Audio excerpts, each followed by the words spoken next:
Tourist Guides Association. Today, the 21st of February, is the International Day of the Tourist Guide. So it's a day when tourist guides right the way around the globe do promote what the services that they give to visitors in the locations that they are qualified for. I'm really pleased to let you know that for the first time ever, there will be a professional tourist guiding course for the city of Newport. And we've just started recruiting from people who might want to take part within that course. It is due to start in mid-April, but with an application process that is open at the moment.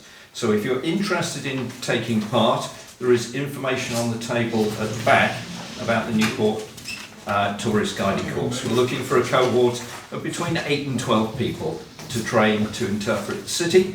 And of course, one of the main stories of Newport is Chomsons.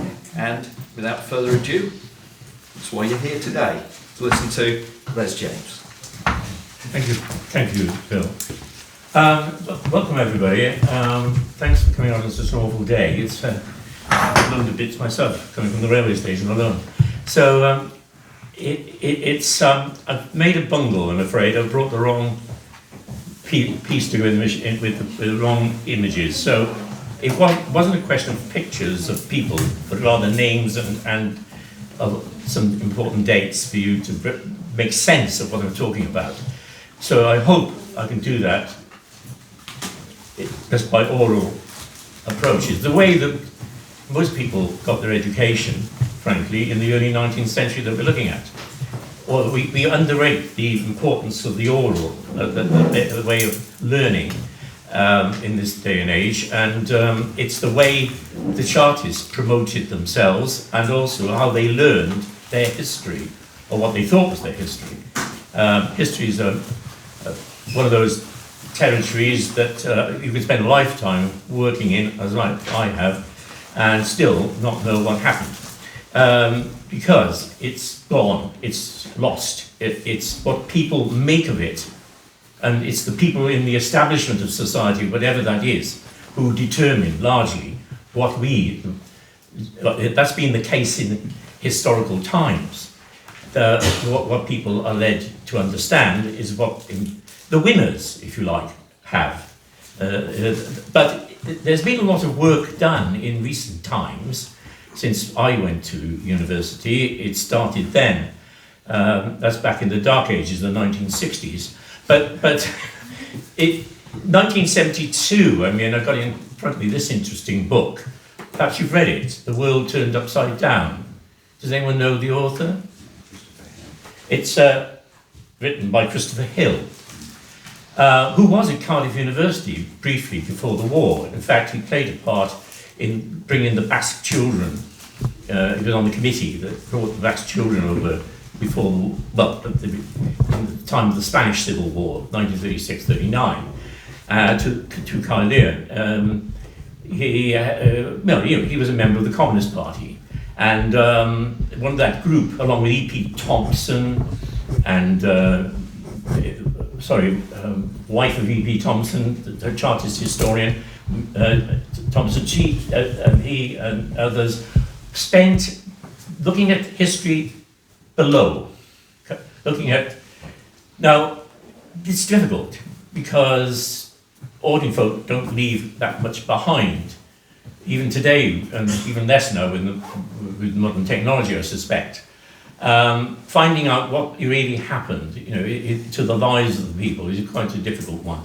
But this book, The World Turned Upside Down, turned upside down the historiography of the 17th century, for example.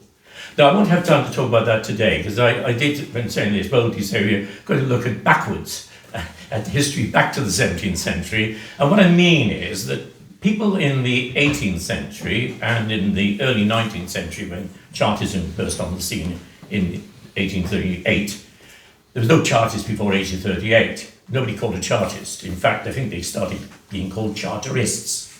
And then that was a bit long-winded, so they they took the name, you know, that they were named it by their opponents often, I suspect, and they just adopted it, and so they become known to us as the Chartists.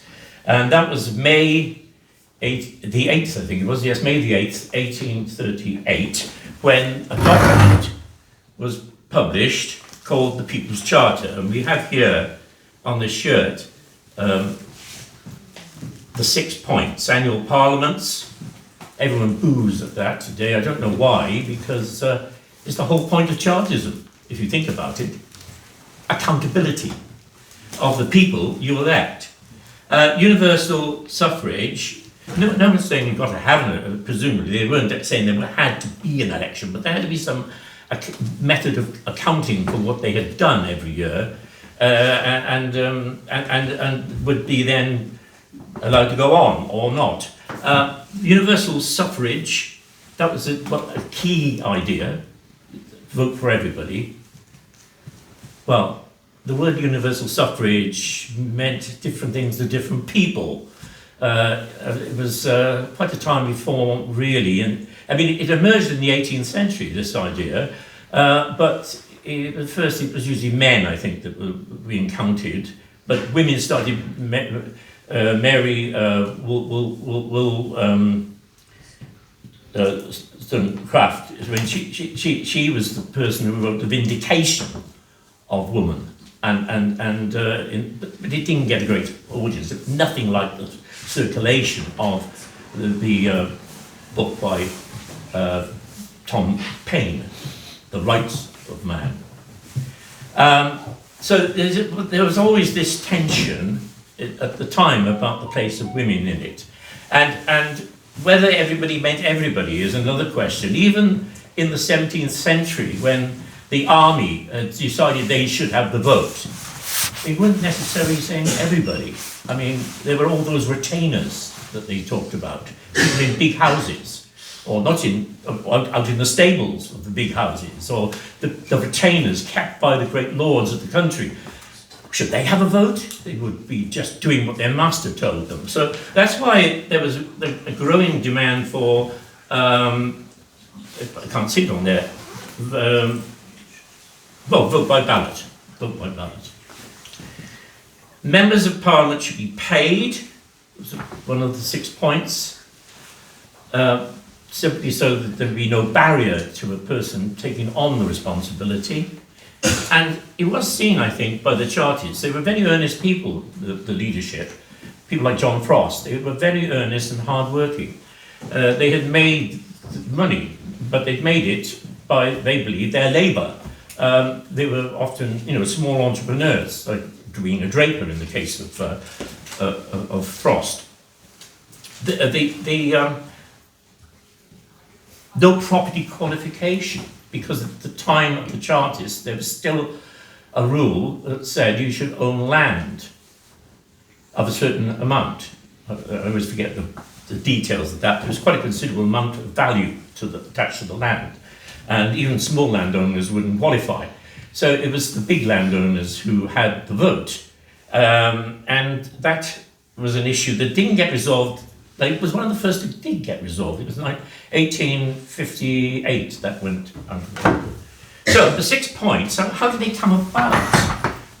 Well, in 1836, 4 years after there'd been a reform, it's often called by the establishment the Great Reform Bill. It wasn't that great. It was a very modest proposed set of. It was a tidying up. It was getting rid of a lot of rotten boroughs, not all of them. It's still possible to fix an election after 1832 because it was small electorate, relatively small electorates, and open voting. Until you had the ballot in 1872, it was the Tories in Wales who dominated politics right through. The next election, 1874, it swung to the Liberals. That was the change in Wales, and ever after that, it was the Liberal Party, and then in the 20th century, increasing growth of the Labour Party in Wales, that now was dominant with Plaid Cymru as well, which didn't exist in the 19th century. So it's fascinating to see how the ballot did change things. People say often, no, it doesn't mean anything, but it did. it's a very significant change within 2 years of getting a secret ballot, for example. The 6 points were that the Chartists knew what they were doing by putting this package together. William Lovett and Francis Place, who advised him, and the other members of the committee, I've got here in front of me the names of quite a range of people. Well, there were 6 members of the London Working Men's Association being selected to be on it. Lovett was on there, William Lovett. Now, William Lovett's an interesting man because he's a self-made man. His father was a fisherman, drowned at sea, I believe, and his mother was a widow, and he went to London to seek his fortune. And he did. He became a cabinet maker, got a trade, and turned it into a successful business. So he took the opportunities that were available at that time, but he didn't give up on the idea of that society was a very unequal thing. And the thing to do is change the political system. Whether this was, we can be cynical about it and say, has it really changed anything in terms of the social situation? But it's what they believed. This is what I'm interested in today, is what the Chartists believed. And certainly that was the strongest belief they had, that somehow there would be a shift, and who can say they'd be wrong, if instead of the 1% running things, if the 99% did it. They didn't put it in those terms, but that's exactly what they were talking about. I have my doubts. The way society has developed, Marx got it wrong. It wasn't the working class that actually expanded forever and grew and became powerful. It was the middling people, as always, the people who, for a time anyway, you can argue that they rose up. There was an increase, if you like, in all those gradations that we call the middle class in the late 19th century. It took time to develop. At the time of the Chartists, it wasn't obvious, and in fact Frost couldn't see any reason why the people of industry, like Samuel Humphrey, couldn't actually work with them to change things and bring about a greater... Because taxation, that was one of the big things, and wonder where they got that from. Where's the source of the taxation issue? That was big in Chartists' eyes, cut taxes. You mustn't see it in the left-right sort of situation of the last post-war era, whatever's happening now politically. It certainly wasn't the case that it was left-right in the 19th century. The taxes were unfair. They were on things you bought, essentials that working people bought, and that's where the burden came. Matches, matches into, but no, I mean candles and things like that. Which affected everybody in society, it's true. But obviously the less your income, the more it imposed on you. There was no system of trying to tax by income tax or like that. Yes, there was a land tax, which the rich were quite, well, it wasn't huge, and given the wealth that the landed estates had, for example, and other landowners, it was to pay for the navy, really, and everyone agreed that was necessary. The navy made trade possible, so everything in trade and in land ownership. And the interesting thing in Britain, in my opinion, at that time, is landed people were not separate from trade entirely. There was a snobbery about it, but you have in Wales the example of the Morgans of Tredegar. They never sold their hands, but they married into people who were at the top end of the new industry of South Wales, notably Samuel Humphrey, who ran Tredegar Ironworks. And so there are great social changes coming in the time. What I'm saying, Marx got it wrong. He underestimated the petty bourgeoisie, as he called them. He thought that the petty bourgeoisie would dwindle. They were either going to go up and become very rich, or they were going to end up in the lower with proletarian elements. That's not what happened, I suggest. So, back to what happened before the Chartists, and that's what I really wanted to focus on today. the list of names that I could give you here is Hetherington, that's Henry Hetherington, John Cleave, James Watson, Richard Moore, William Lovett, and Henry Vincent. Have you heard of any of those before? Quite a few, yes. But Henry Vincent? Yes, he's the man who came when Dave's written a very interesting, I was talking to David a moment ago. There you are at the back, your book, The Chartist Rambler. This is the advertising moment for 6 points. It's a very good, if you haven't read it, you should, because Henry Vincent appears in there. There's a lot about him because the book is called William Edwards of Newport. It's the man who ran the campaign that took Vincent. Age 25, I think he was when he came. He was no more than 26 when he got imprisoned. He was born in 1813. And at this point, I wanted to introduce the idea, well, why was he a Chartist? What made him believe in the Charter? He was that young. Well, family is often everything, and in his case, it was. He was originally born in Holborn, in the London area, and his father became bankrupt.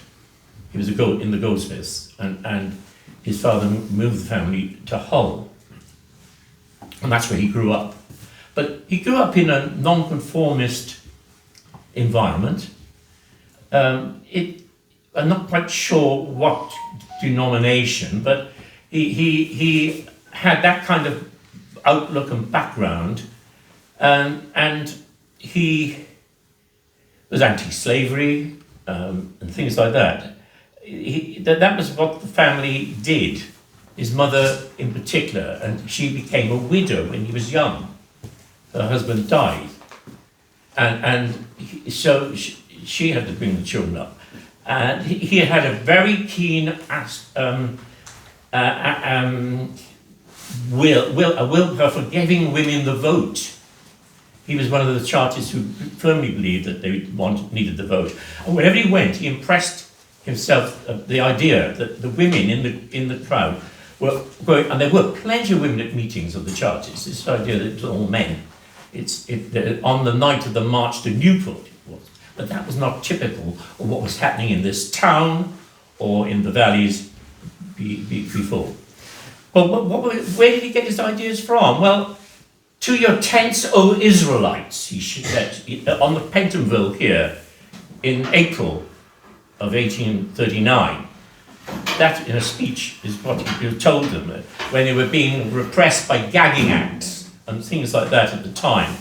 Arrests were being suggested, and of course it wasn't long before he was arrested and put in jail. But where did that come from?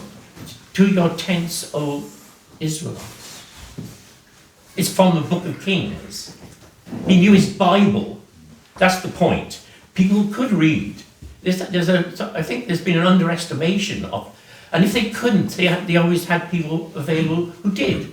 So in urban, certainly in small villages, in small townships, that's where Chartism flourished, because you had a sense of community, of people who were joined perhaps by their religious activities, going to the non-conformist church, not the Church of England, but not necessarily.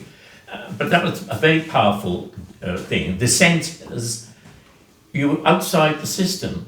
It was officially you weren't supposed to take part in political life, but that went in the 18th century and did happen for certain sects. There were three that were okay. There was by license, you could have your meeting house officially licensed. And that meant, as long as you went on the high street, was set back somewhere down the side street, you could be a Presbyterian, you could be an independent, which later they became the Congregationists, but there's more to it than that. Don't think of these groups in the religious things that happened in the 19th century or late 19th century. It's been written up by people who were in those churches in the late 19th century, get my point, but they have a take on the 18th century that doesn't bear thing. I mean, for a start, teetotalism. Up until 1839-40, teetotalism. Wasn't you could go to the chapel and have a beer. And they did. There were events where there was drinking going on. And also, Frost, I mean, he was a non-conformist, but he drank. It wasn't. That became a thing, a token of.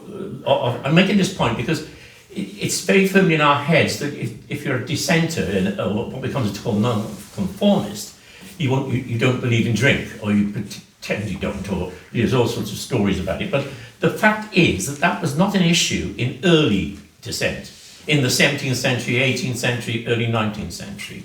And so it's very important when we look at the religious groups of the 18th century that we see it with the eyes of the people of the time.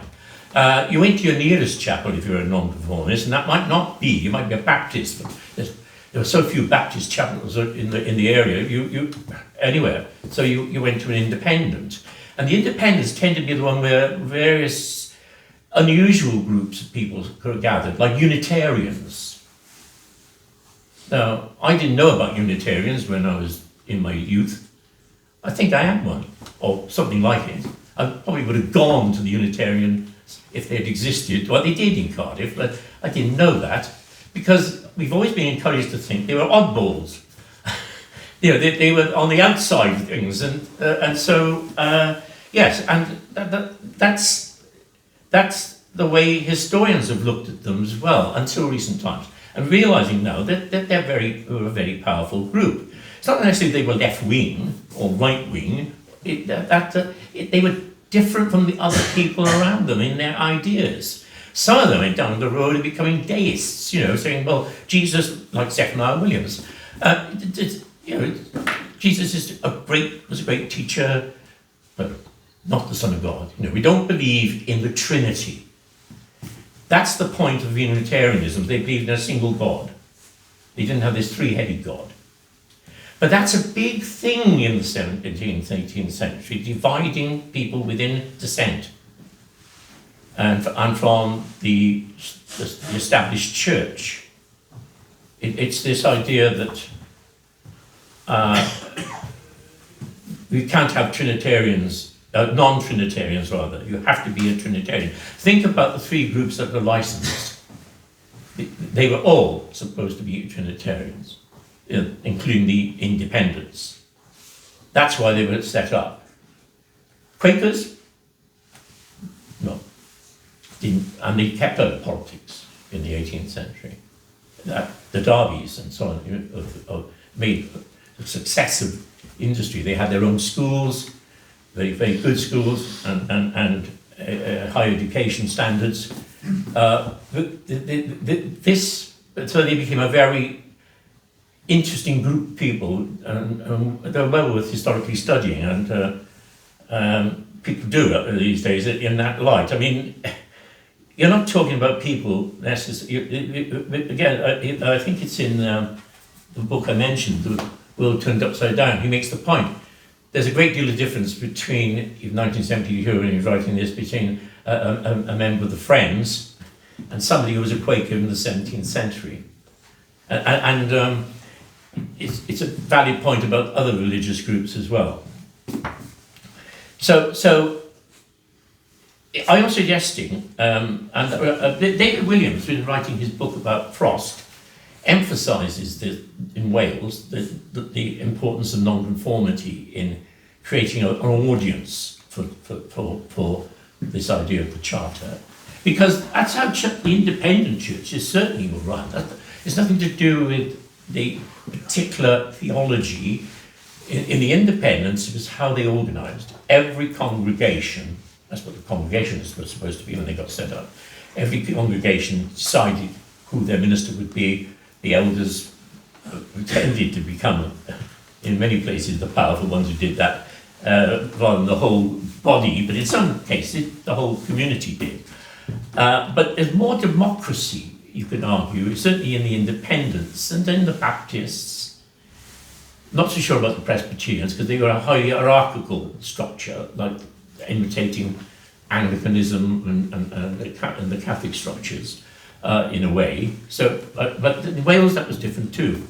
You can't make these bold statements entirely, but there is a greater deal of democracy, certainly in the dissenting churches, than there is in the established church, the Anglican Church. And a great deal of community at this time. The church changes by the end of the 19th century, and in fact becomes, in some cases, becomes highly Catholicized, isn't it? There's the whole revival of Roman Catholicism within the Church of England. And don't forget, in Wales at the time, it is the Church of England. It's not. Church of Wales got set up in the 1920s. When we look at the things that made Chartism, you can't leave out religion. Or any politics you're talking about, you can't leave out religion. Right. I'm going to talk for a few more minutes about Cartwright, a man called William Cartwright.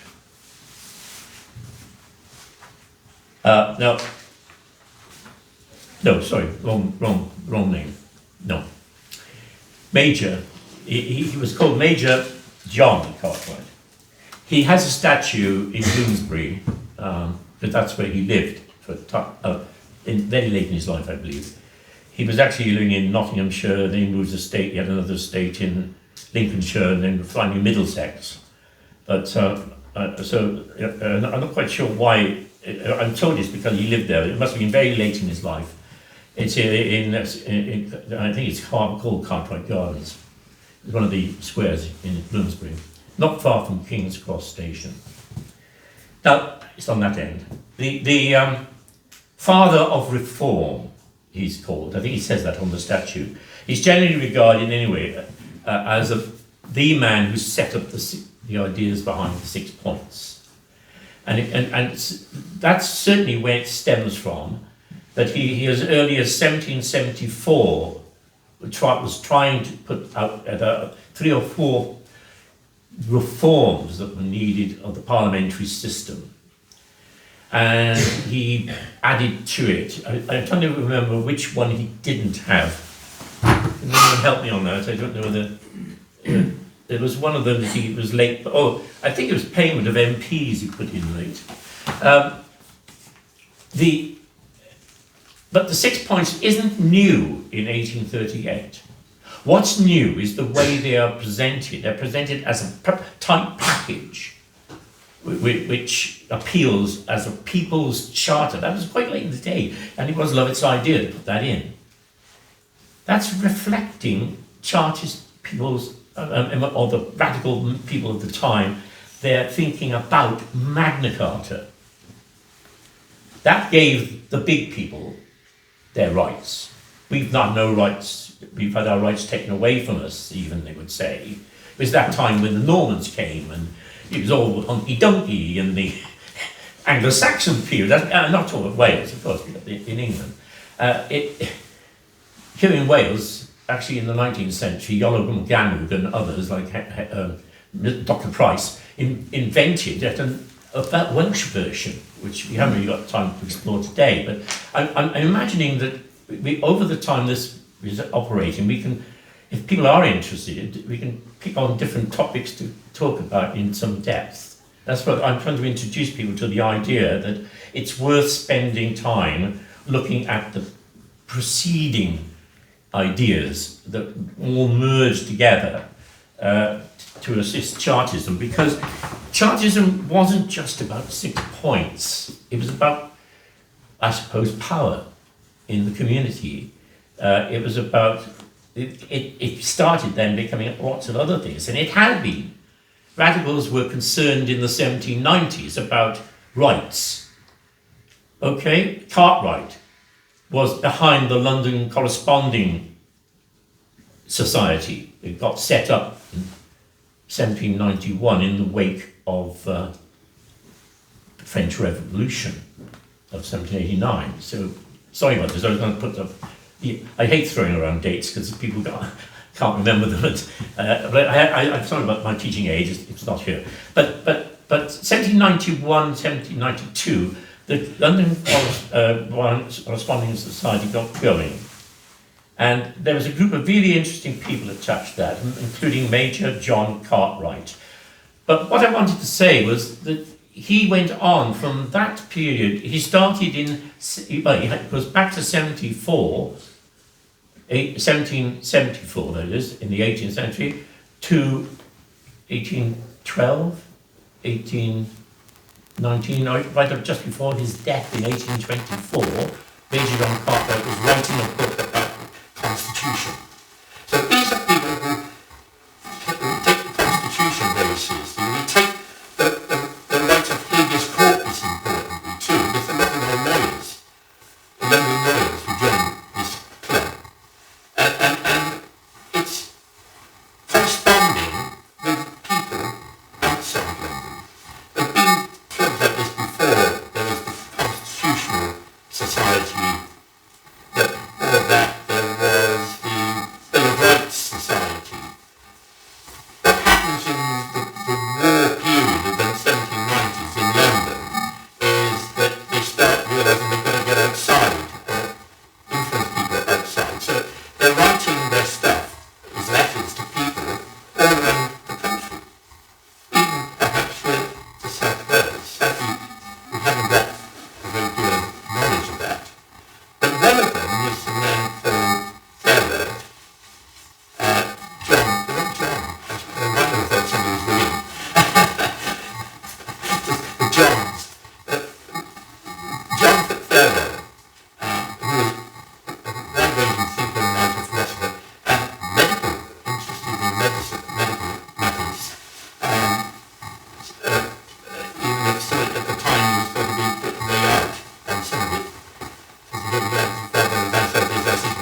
reality of these anyway, the point is that Cordell has them on the boat, the Mandarin, that actually went Frost, Williams and Jones, sailing to Tasmania. I mean, I think it's because they've been forgotten, and he didn't want to forget them in his novel, so because they had a hard time, and he knew that. To be fair to him, he was very, very, he knew secondary sources entirely, but maybe, I mean, he did use them too, but this was his Bible, I think. John Frost, Case of Submarine Chartism, published 1939 at the time of the centenary, written by David Williams, professor later on, a great man in Welsh history. And it's a very good biography. I just believe a historian looking at Chartism today would disagree with his conclusions, but the book is a brilliantly researched book, given the restrictions that we had at that time. Since then, of course, it's been possible for two other historians, Wilkes and for David Jones, to write their books, which using materials that were not available really at this time in the same way. So and the thing about this was he was asked to write it by a new corporation in 1938, and he had to do it published in time for the celebration in the autumn of the following year. So I take my cap off to him. I couldn't have done that fast. It's taken me a long time to read some of the essays in the book at the moment. It's a marvellous book. If you haven't read it and you're interested in Chartism, it's a must, because that's where he gets his basic information. But what I like about that, there are things about it. It's very cleverly written. I mean, the danger is that historians think everybody else is going to be as fascinated as they are, and then you tell. And because he gets on site, he's looking for wider truths, I suspect, as a novelist, about the situation. It's got dramatic effects. It brings these five forgotten martyrs into attention, and rather than expect it to be a history book, I think neither is it a conventional historical fiction book. This is I'm reading it from something I've written, which will appear as an article in Chartism E-Mag. Do you know about that? Well, go online, just put in Chartism E-Magazine, and you should find it. It's free. We publish it regularly. There's a March edition coming out, and hopefully some of this about a kind of review of Requiem for a Painter is coming, will be included. It's not a new book. This was written in 1989 at the 150th anniversary. It's stretching the bounds of reality, I argue. It's allegorical, it's metaphorical, and at times quite surreal. And I think there's one particular scene where it is very surreal. It has to deal with Frost's youth in the book. It's written as an autobiography.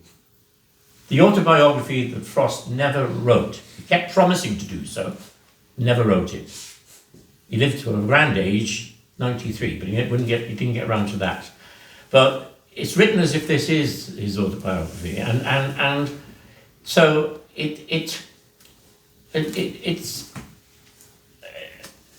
it has to deal with the whole life. And in the chapter 23 is the key chapter for what I'm writing here. It's this situation where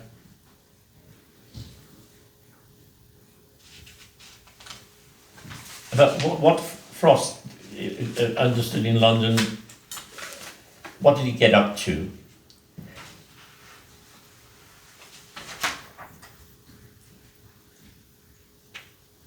It actually challenges us, why I think it's useful to read, what was Chartism about and where did it come from?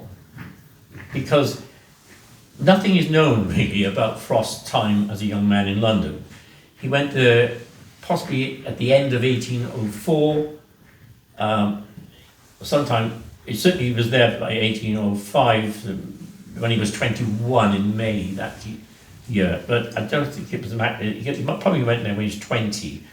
And he was back here certainly by November 1806. So it's a short-lived period in London, and he's not in the period of the London Corresponding Society, which he's got to get round that.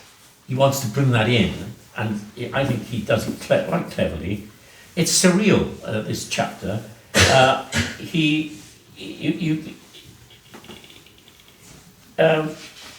It's very surreal.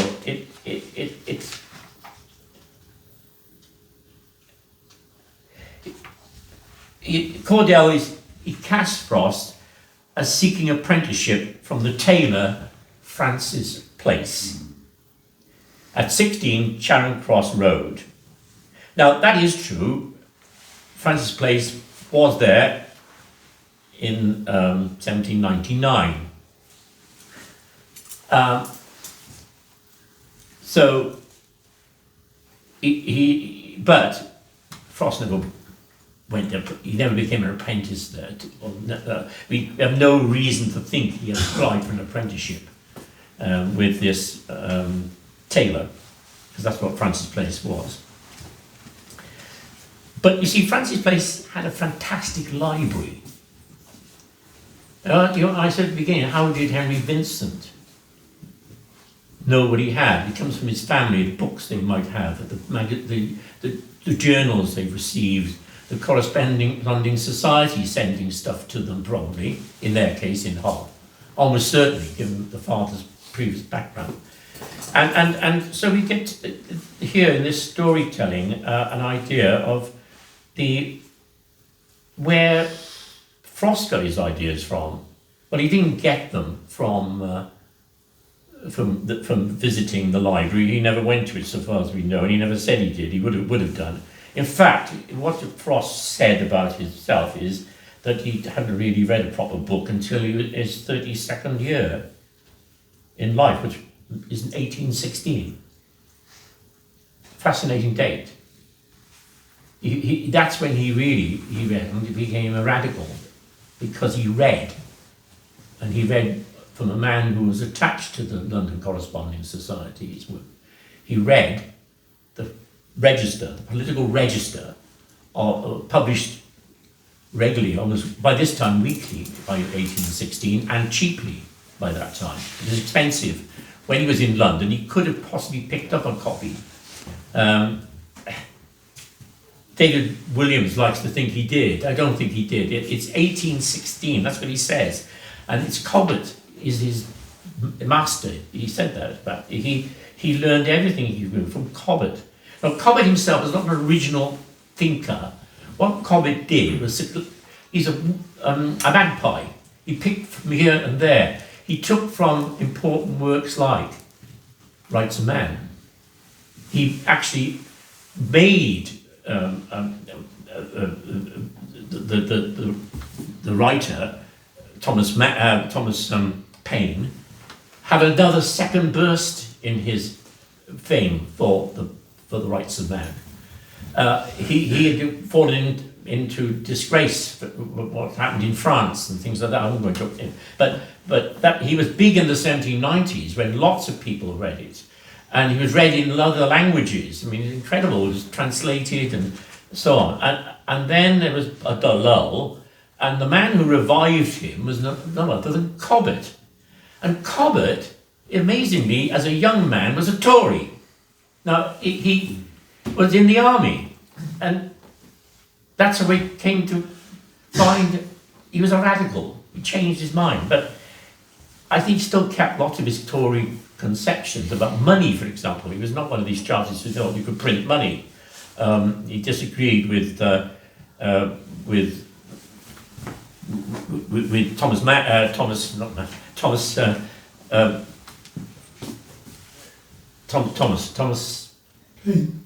Paine over that. But I don't want to get into those intricacies of discussion. The point is that that's where Frost got his education. He's a political education. He'd had an education otherwise, but it was the traditional education he maintains. And the books he read, he said they were frivolous books. Mind you, as David Williams points out, what he meant as a serious book was something like Blackstone's Commentaries on the Laws of England. Which, but it's important to appreciate this is how he became Chartism didn't exist, but he's developing, even in his 32nd year he maintained, he was developing his knowledge of politics, and it came through reading Cobbett. Cobbett died in 1835, and so wasn't around in time to see the Chartists come to fruition. So, John Frost is in London, according to this book, and there he is, yes. He passes his namesake. Now, this is absurd, because this is an event that happened in 1793, but it didn't happen. Yes, there was a John Frost in the London Corresponding Society, believe it or not. Did his parents name him after that? I doubt it, no. His father wasn't on the scene much, disappeared. He's brought up by his grandparents. And John, it's just John was in the family, and their surname was Frost, so it's quite irrelevant. But there were families that did that. There were people who named themselves, and Frost himself named one of his sons after Orator Hunt. So that is something to look out for, where people do that kind of thing, and it becomes very fashionable to do that in the early 19th century.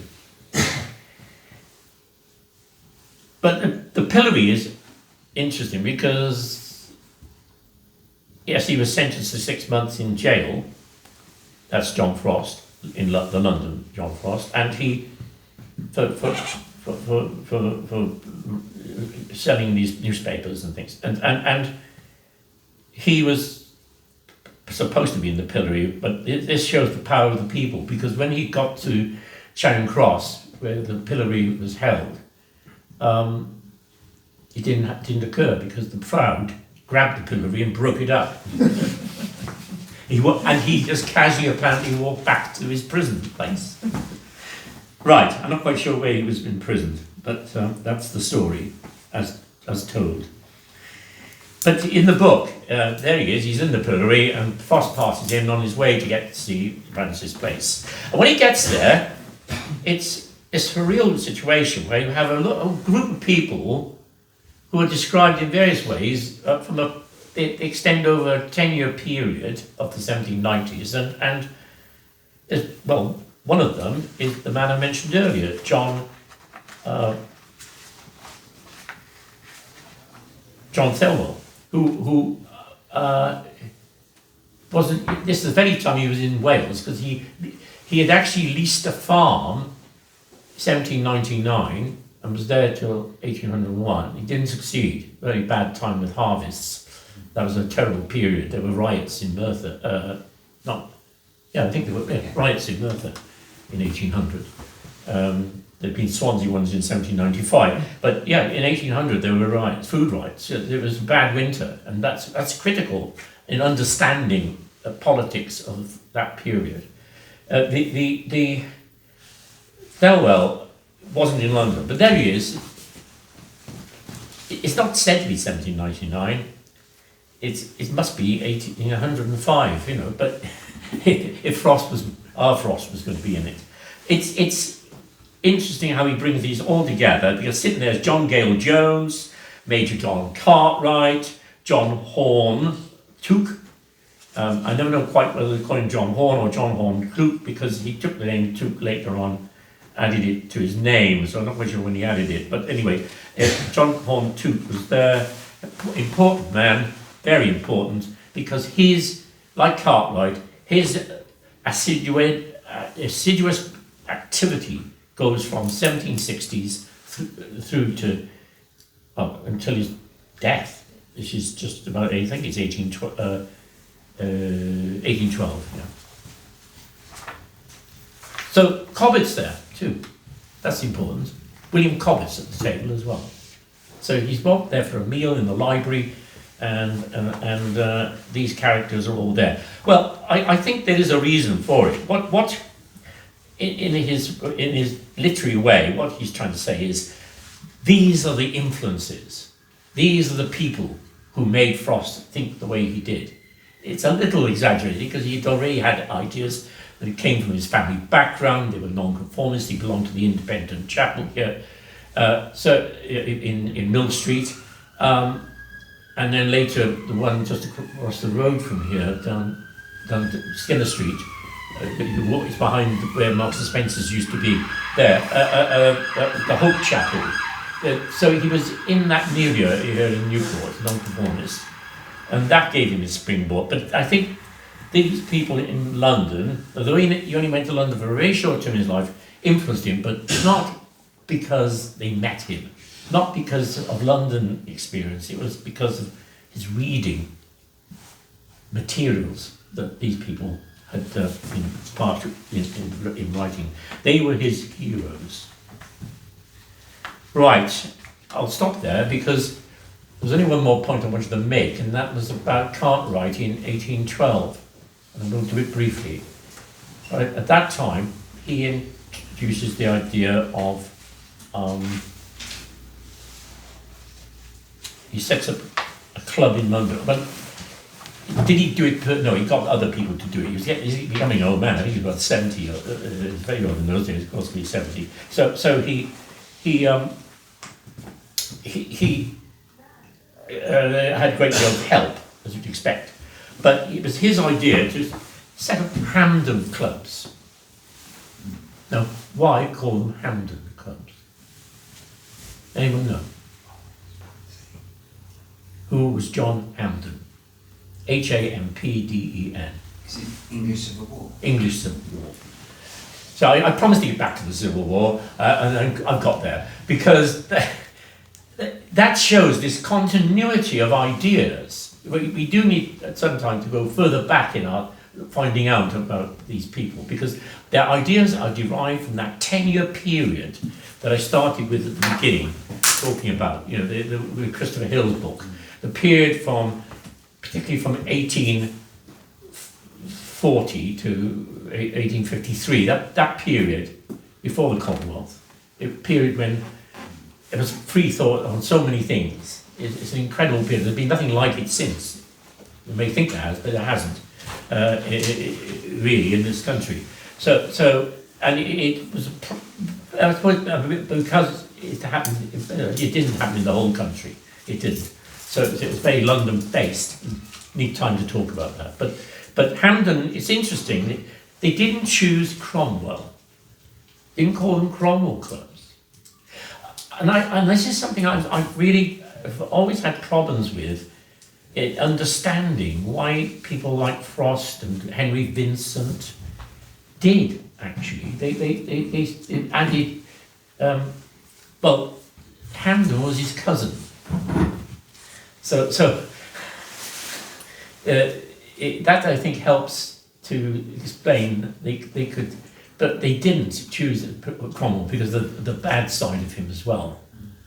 I mean, when I say bad son, I mean there was underneath a toe, I think, and went on and on through time with Republican-minded people, and don't forget, a lot of them were Republicans.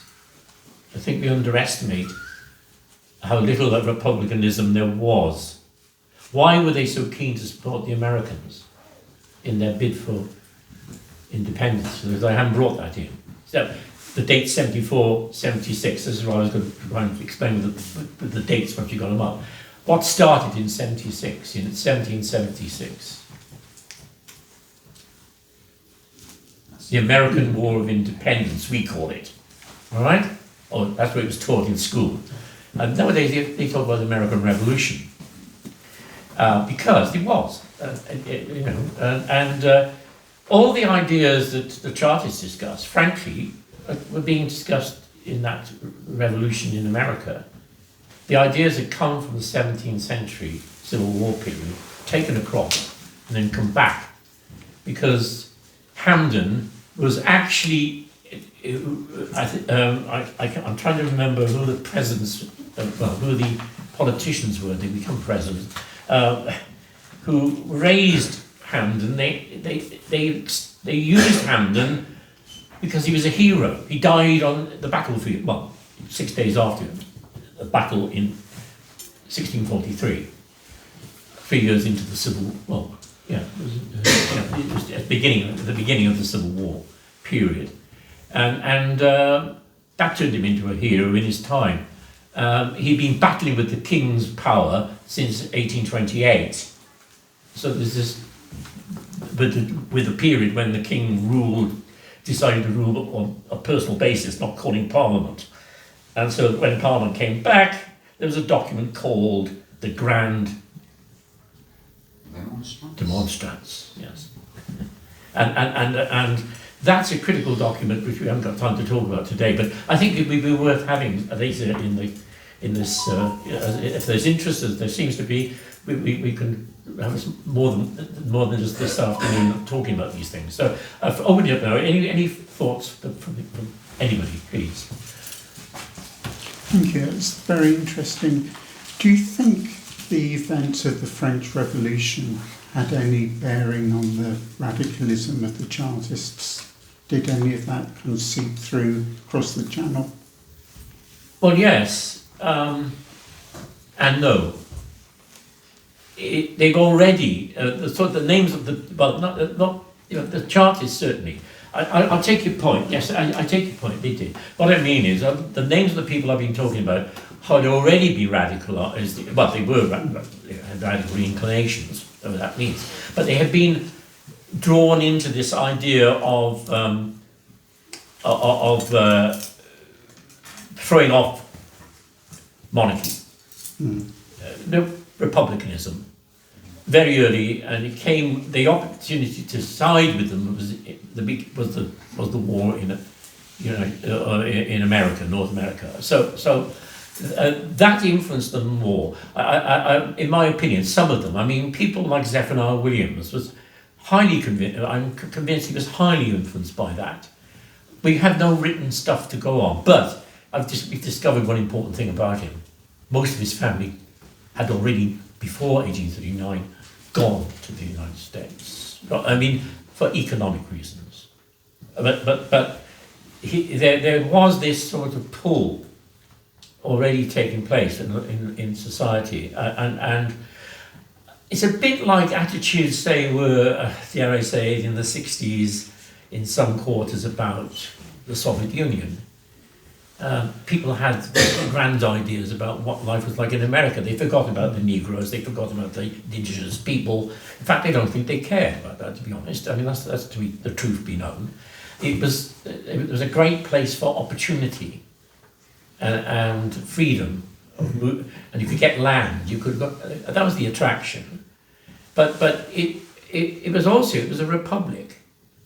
For the political minded, there was that pull, and so America, I think, was the biggest influence. But you're absolutely right. The French Revolution, and that's the whole point. Paine's book he wrote it rather rapidly. He cut his teeth on being in America at the very time when America demanded independence. So. That's just where he started writing.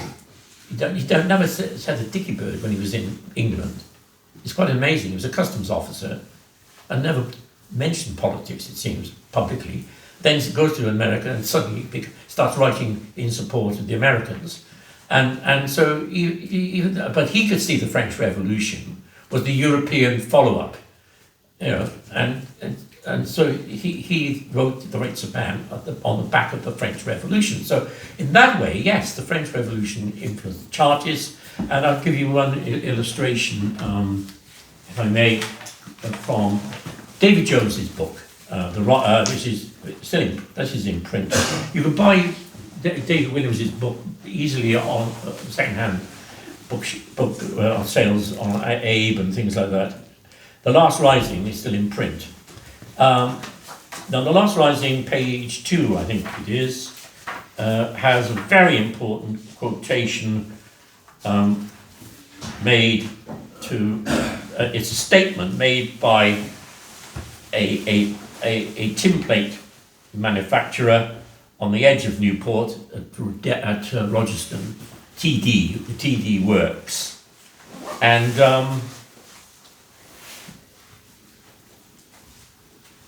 so that's the first page I'm looking at. Yes. Newport Rising, blah, blah, blah, blah. Let's see. This tells us about John Lewis, tin plate manufacturer, TD. I went up the road. It's a statement he made in a court. I went up the road to them and spoke to a few of them on the folly of their conduct. Now, we know him to have been quite a reasonable employer. You know, he didn't have a bad reputation. And the fact that he was willing to go and talk to the men when they came down the valleys, he didn't go and hide away like Prothero and others. He came out and spoke to them. And treated them as equals. He said, except he was willing to argue with them about what they were doing. They said to me, but this is what they said: it was useless for me to talk to them. He said in that way that they were kept out. They said of their rights, and that they were determined to have the charter. I then said, supposing that, as you say, your rights are withheld from you, this surely is not the way to obtain them. One of them, who appeared to be a kind of leader, said in reply, it was by such means that the people obtained their rights in America and in France. I mean, highly sophisticated argument being made there. He's read somehow, has he? Spouting who? Tom Paine. So, these ideas are you're quite right, the rights of man, all that, is in Cobbett's Register, it's in other places. People had not necessarily read it, they had it read to them in pubs and other places where the people gathered. And this is something that didn't just happen in 1838-39. It's something I would maintain had been happening in South Wales for a very long time. In fact, it starts easily back, maybe, definitely in 1816. 1816 was a terrible year. We now think we know why. There was an Indonesian volcano that erupted and disrupted across the Atlantic. It seemed to hang about over Boston and Western Europe, very Western Europe, France, Germany, the Netherlands, and here. And it's the summer that never stayed frozen. It was terrible. It's painted by Turner. It's mentioned in literature, Byron. Go with Switzerland, where they were. It's the year that the famous book was written, isn't it? Frankenstein. Yeah, that's right.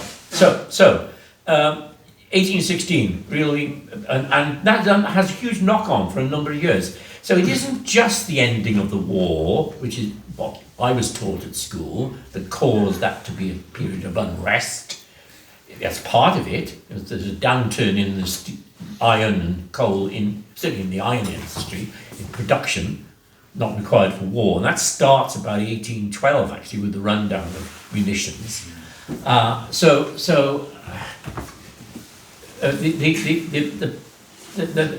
explains a lot of things, but not really everything. I mean, the fact that people were hungry.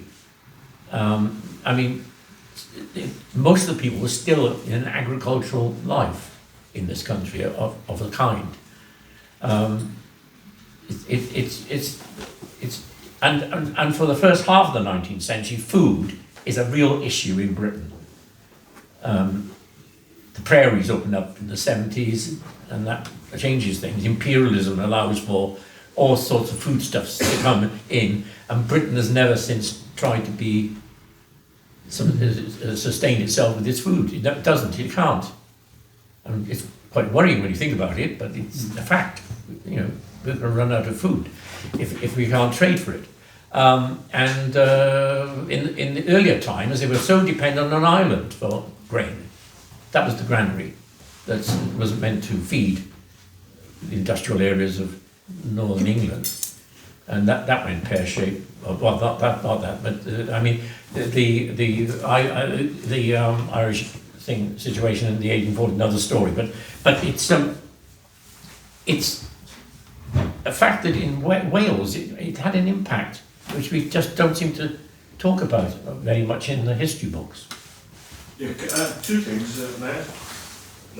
We've got Richard Frame said that this typewriter is almost exactly the same as the one that Cordell used, because he knew very well. Yes. So I've done a pretend page of the Requiem for a Patriot. There's the opening pages in the thing. You probably didn't notice that. So this is fake history, is it? It's fake history. Yeah. This whole place is fake history, but it's real history. You mentioned that something about the Hampden and not Cromwell, but as you know, because it was put in a magazine. I was thinking of that when we did a tour of presumably the UK, but certainly was in Pontypool. Yeah. And gave that amazing talk about Cromwell. Yeah. So you're absolutely right. I mean, that article, you can go and read it, Pontypool in 1860, 60 was it? 1860 something. Yeah. 1860, I think. Vincent went on lecturing for years afterwards, so that's another story about Henry Vincent. He got educated in that's I mean like this, Northern Ireland.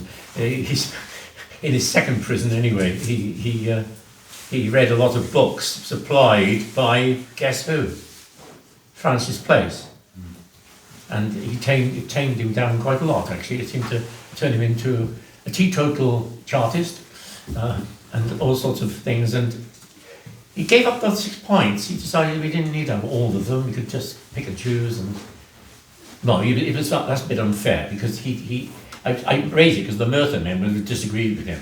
Merthyr Chartism was very strong, and 6 points was the thing.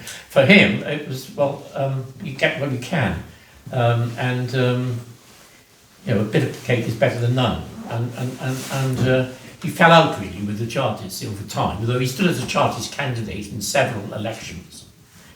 So one of his favourite lectures, that lecture he gave in Pontypool, I suspect he gave, I know he did, in many other places, just happened to get reported there.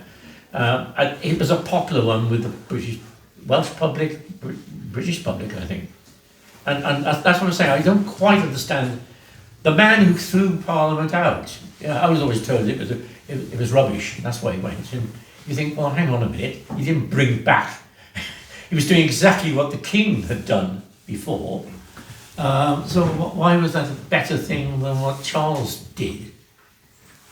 Well, he ran the country well, like Putin runs the country well. You know? Always dictators have their period when they run it better, apparently, and then, well, the truth comes out, doesn't it?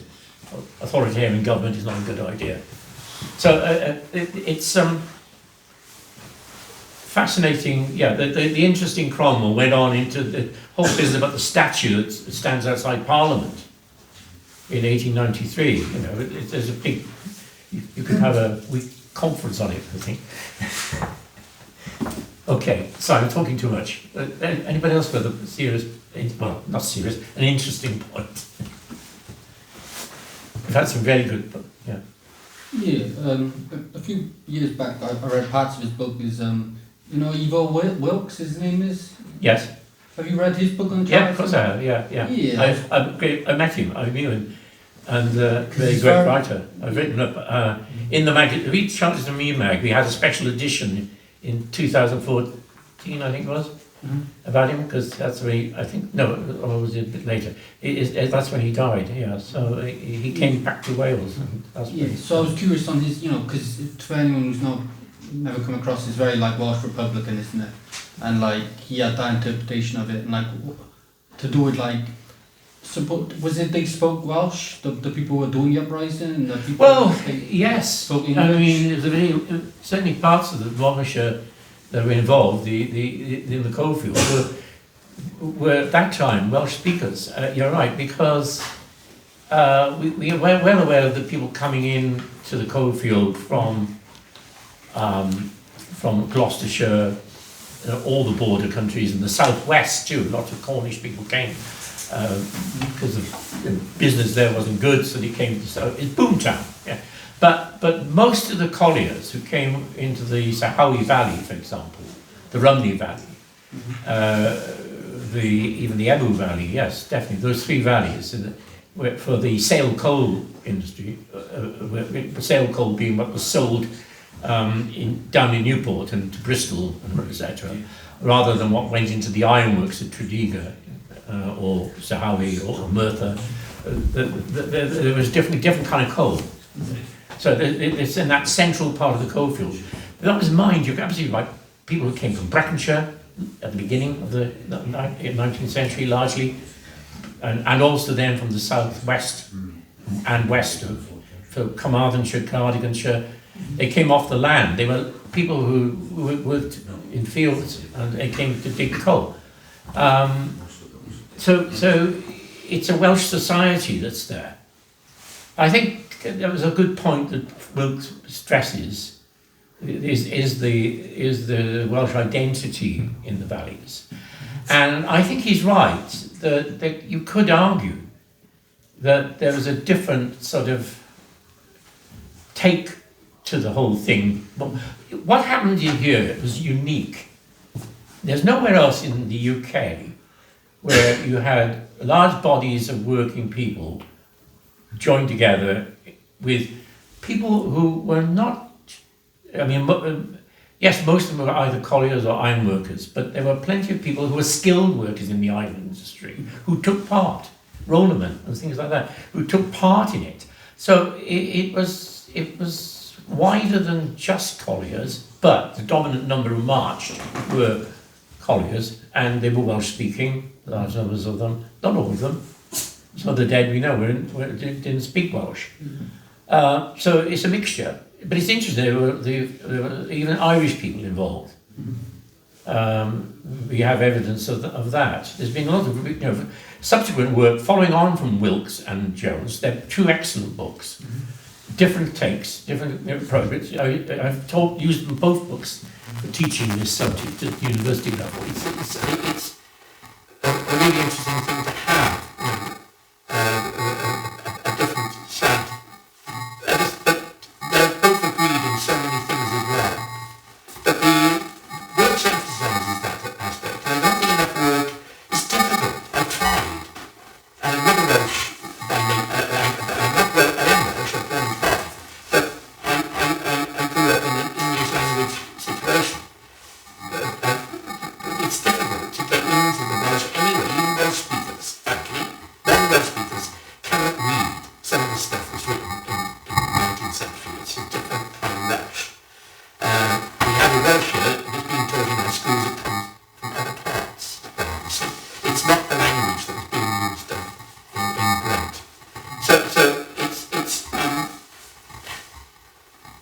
but it's difficult to get into that, and there isn't. We're talking about an oral tradition rather than a written. You can't find the evidence, and that's why we have a novelist turning back to not making it up. It's the only thing to do, isn't it? Something just occurred to me. Do you know, does anyone thought that why Wellfast didn't publish an autobiography? Because there's so much speculation. Has there been any debate? Has anyone had any letters, discussions, or things that took part with him when he was in Bristol?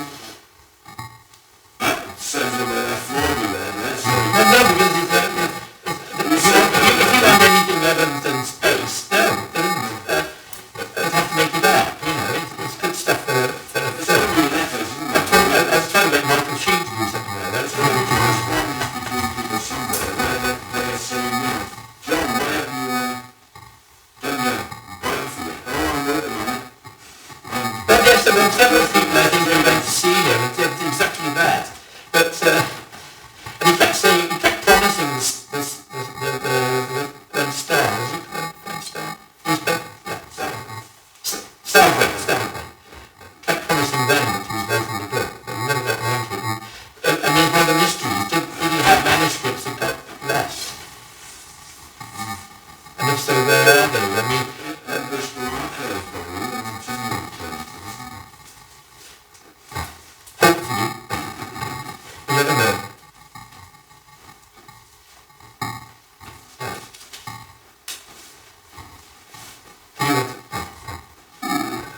socialist working class ideas, the working class history. I mean, that's the great thing about we've had some really first-class writing from E.P. Thompson. I mentioned their names.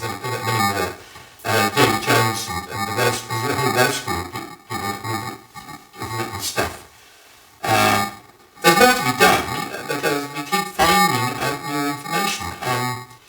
I mean, for example, the book that I'm working on with somebody with Sue Allen and other many people actually. It's quite a band of us who are writing this book about Zephaniah Williams. I mean, we started out on new material because of one thing, family history, which didn't exist when David Jones started reading. It was only the tops did it. This is early folks history. And there's huge limitations to it. I mean, after all, we emigrated. And Wilson's family did. So that explains when we found that out.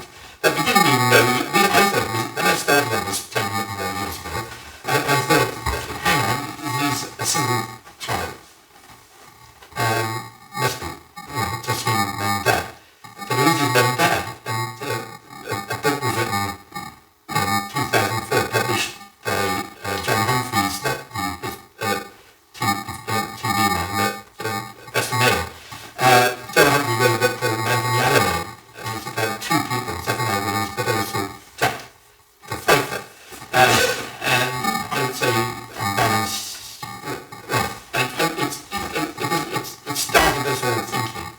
But he totally identified the father and mother linked at the wrong marriage. And it fitted that we knew, and I thought we knew at the time, not knowing him at all. But by challenging that and finding new material, that is genuine new material made available in archival form, that before it was difficult to enter. So people learn it and much better family stories than mine, but they've done some fantastic digging. And we've now put together a family. We have 8 siblings of both. So a whole set of new stories that came, but it's pity, isn't it? Working class people just don't appear in records unless they go to prison, I mean the workhouse, and there's no workhouse in the time I'm looking at, late 18th century into early 19th century. But it is, but it's not the records that they don't exist. The 1834, from a historian's point of view, 1834 is a wonderful time because it creates a whole raft of material for history from below to get going. But and that's what's happened. It's selective, isn't it? And women, well, you've tried to write a book about women in the past, but we're actually trying to do that. It's not just a book about Zephaniah Williams, it's got Paul Beer and Chartism, the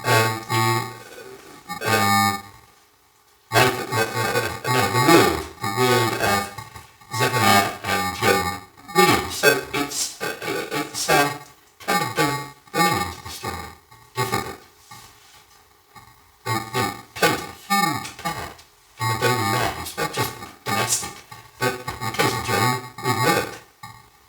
Zephaniah could never have done what he did in Lampere, as he was at the time of the Rising, that his wife, he left to deal with the brewery, doing the big stuff, with the miners who bought his beer and dealt it in his pub. She was behind the bar, running with him and keeping it together. That's just one small example, but there's a lot more to it than that. But we don't know any of this. We can't really be absolutely sure. It's something that you, by digging, you just realise that somebody is prepared to go out eventually after 13 years of absence of her husband to live with him. Then she had a family that was well off. By any standards. The brother was a medical man, and she had a secretary, and the father, and another poor family, the Clewellings. No one knows his family. That's the Lewis. He's a working class hero. No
questions and everything already? Yeah. Yep.